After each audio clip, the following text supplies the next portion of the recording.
चला आज घरामध्येच vanilla ice cream बनवूयात, तेही घरातल्याच साहित्यांमधून। बाहेरून आपल्याला काहीच आणायची गरज नाही आहे। त्यासाठी आपल्याला ना मिल्क पावडर लागणार आहे, ना कंडेन्स मिल्क लागणार आहे, ना क्रीम लागणार आहे। कसं बनवलं? अगदी सोप्या पद्धतीने, क्रीमी आणि टेस्टी असं।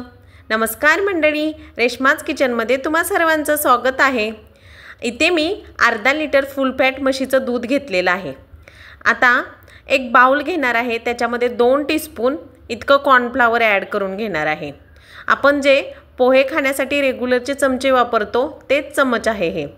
2 टीस्पून इतकं मी कॉर्नफ्लॉवर ॲड करून घेतलेलं आहे या बाउलमध्ये। आता यामधलंच थोडंसं दूध घेऊन याची पातळसर अशी सरी बनवून घेणार आहोत आपण। या थंड दुधामुळे याच्यामध्ये गुठळ्या नाही होणार। गरम दूध जर आपण याच्यामध्ये ॲड केलं तर याच्यामध्ये गुठळ्या होण्याची शक्यता असते, त्यामुळे आपण दूधच वापरायचं आहे। याची अशी पातळसर अशी बिना गुठळ्यावाली सरी बनवून घ्यायची। ही बनवून घेऊन बाजूला ठेवून द्यायची। आता हे दूध मी बारीक गॅसवरती तापत ठेवणार आहे। गॅस चालू करून घेतलेला आहे। जाडबुड्याचं पातेलं घेतलेलं आहे मी, जेणेकरून आपलं दूध खाली लागणार नाही आणि व्यवस्थित होईल। आता बारीक गॅसवरती याला चांगली उकळी काढून घ्यायची। खळखळून दूध उकळल्यानंतर आपण कॉर्नफ्लॉवरची सरी ॲड करून घेणार आहोत। आता दूध बारीक गॅसवरतीच उकळून घ्यायचं आहे। आपल्या दुधाला एका 5 मिनिटानंतर मस्त अशी उकळी आलेली आहे आणि याच्यावरती जी साय आली होती तीही मी याच्यामध्येच मिक्स करून घेतलेली आहे। मिक्स करून घ्यायची आणि कॉर्नफ्लॉवरची जी सरी निर्माण करून घेतली होती आपण, अशी उकळी आल्यानंतरच ॲड करायची आहे, जेणेकरून आपल्या दुधामध्ये गुठळ्या निर्माण होणार नाहीत। आता ही सरी थोडी करून मी ॲड करणार आहे दूध उकळल्यानंतर।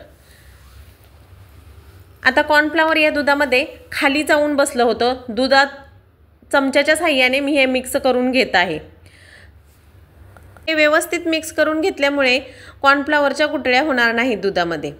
चला तर मग आता दुधामध्ये थोडं करून कॉर्नफ्लॉवर ॲड करून घेऊयात। एकसारखं हलवत थोडं करून आपल्याला कॉर्नफ्लॉवर ॲड करून घ्यायचं आहे। हलवणं सोडायचं नाही आहे। एकसारखं हलवल्यामुळे दुधामध्ये अगदी कॉर्नफ्लॉवर व्यवस्थित मिक्स होतं। आता एकसारखं हलवत आपल्याला हे कॉर्नफ्लॉवर घट्ट होईपर्यंत मस्त असं दूध शिजवून घ्यायचं आहे। हे आईस्क्रीम फक्त कॉर्नफ्लॉवर आणि घरच्या मलाईपासून बनवतोय, त्यामुळे आपल्याला दूध शिजवण्यासाठी थोडी मेहनत घ्यावी लागेल। आता हे दूध चांगलं घट्टसर होईपर्यंत एकसारखं हलवत आपण शिजवून घेऊयात।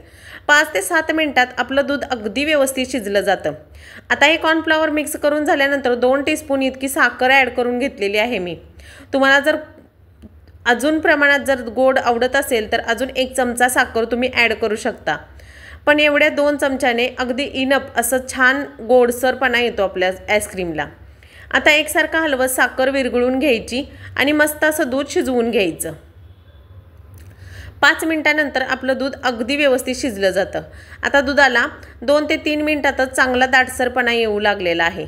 असं व्यवस्थित जर ट्रिक आणि ट्रिक्स फॉलो करून तुम्ही जर आईस्क्रीम केलं तर तुमचंही आईस्क्रीम अगदी क्रीमी आणि मस्त होईल। आपण बाहेरचा कोणताच आर्टिफिशियल कलर किंवा फ्लेवर वापरणार नाही आहोत। आपलं आईस्क्रीम अगदी मार्केटसारखं मस्त असं व्हॅनिला आईस्क्रीम रेडी होईल। दूध आपलं घट्टसर होऊ लागलं आहे। एकसारखं हलवत आपण आता याला शिजवून घेऊयात।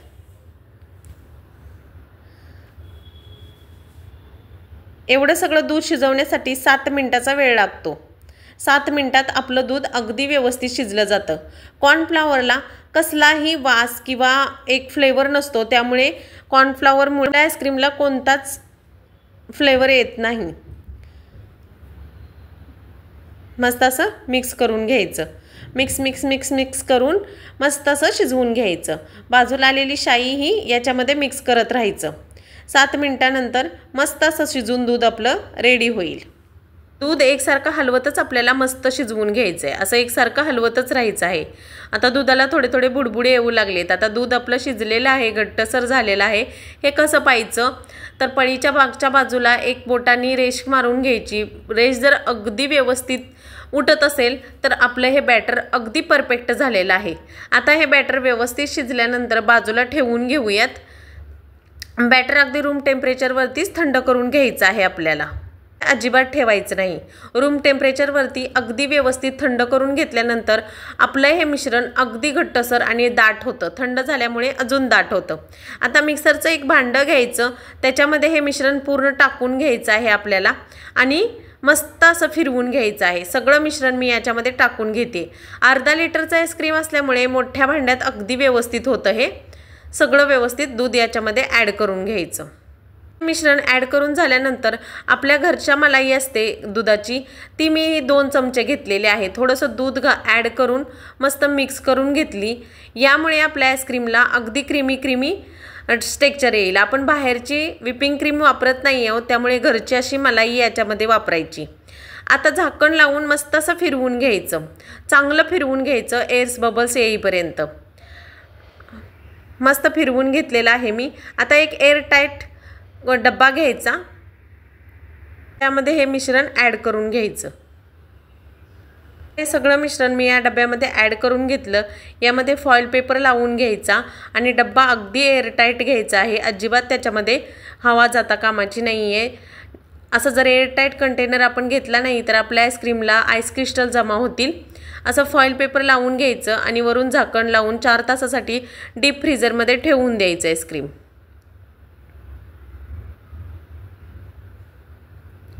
असं चारी बाजूनी पॅक करून घेतलेलं आहे आणि डीप फ्रीझरमध्ये 4 तासासाठी ठेवून दिलेलं आहे मी आईस्क्रीम। 4 तासानंतर परत आपल्याला हा डबा उघडून घ्यायचा आहे। आपलं सेमी फाईन इतकं हे आईस्क्रीम रेडी झालेलं आहे। आता परत तोच मिक्सरचा भांडं घ्यायचं आणि हे आईस्क्रीम सगळं त्याच्यामध्ये ॲड करून घ्यायचं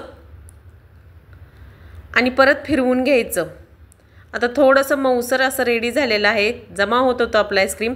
असं परत फिरवल्यामुळे अगदी व्यवस्थित मस्त असं क्रीमी आईस्क्रीम आपलं रेडी होतं। तेच मिक्सरचं भांडं घेतलेलं आहे मी आणि याच्यामध्ये ॲड करून घेते। असं उलटण्याच्या साहाय्याने किती क्रीमी दिसतंय ना।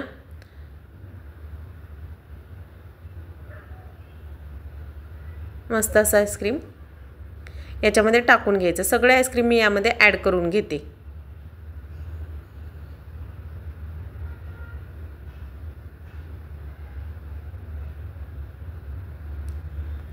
भांड्यामध्ये सगळे आईस्क्रीम ॲड करून झाकण लावून परत मी फिरवून घेतलेलं आहे। चांगलं व्यवस्थित फिरवून घ्यायचं आहे। परत तोच डबा घ्यायचा, त्याच्यामध्ये हे मिश्रण सगळं ओतून घ्यायचं आहे आपल्याला। परत झाकण लावून आता थोडंसं खाली मिश्रण राहिलं होतं ते मी परत फिरवून घेणार आहे व्यवस्थित आणि डब्यामध्ये ओतून घेणार। परत फॉईल पेपर लावणार, झाकण ठेवून 8 ते 9 तासासाठी डीप फ्रीझरमध्ये आपण सेट होण्यासाठी आईस्क्रीम ठेवून देणार आहोत। परत फॉईल पेपर तोच लावून घेतलेला आहे मी, झाकण लावणार आहे आणि डीप फ्रीझरला 8 ते 9 तासासाठी ठेवून द्यायचं आहे।